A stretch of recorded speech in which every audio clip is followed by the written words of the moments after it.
สวัสดีค่ะคลิปนี้เราจะมาดูวิธีการติดตั้งเครื่องกรองน้ำ 3M APEC Cyst กันนะคะ ก่อนอื่นเราก็จะต้องมาทำการเช็คสภาพสินค้าในกล่องกันก่อนไม่ว่าจะเป็นหัวกรองไส้กรองสายยางข้อต่อทุกอย่างเนี่ยต้องอยู่ในสภาพดีนะคะ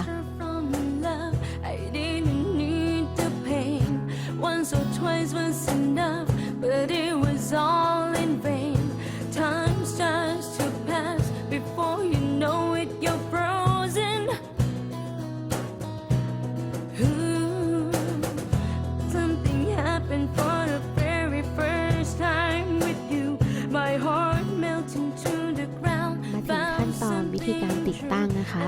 เราก็ทำการเตรียมพื้นที่ด้านใต้ซิงค์ให้เรียบร้อยปิดวาล์วน้ำประปาแล้วก็ถอดเอาท่อน้ำเดิมออก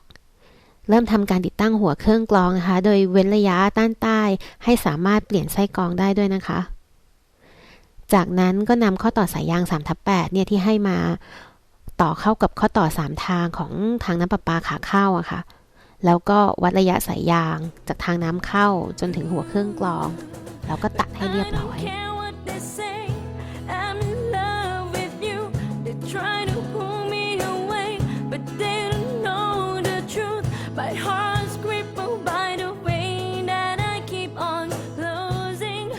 ต่อมา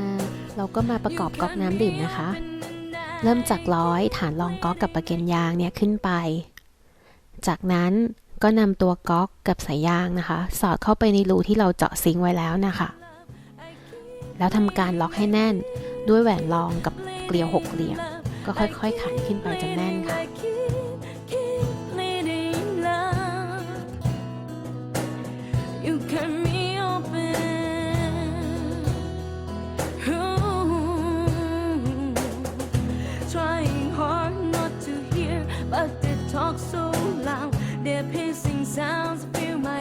ข้อต่อสายยาง 1/4 เสียบเข้าไปที่ทางน้ำขาออกของเครื่องกรองนะคะแล้วนำสายยางสีน้ำเงินเนี่ยจากก๊อกน้ำมาเสียบเข้าไปให้แน่นขั้นตอนสุดท้าย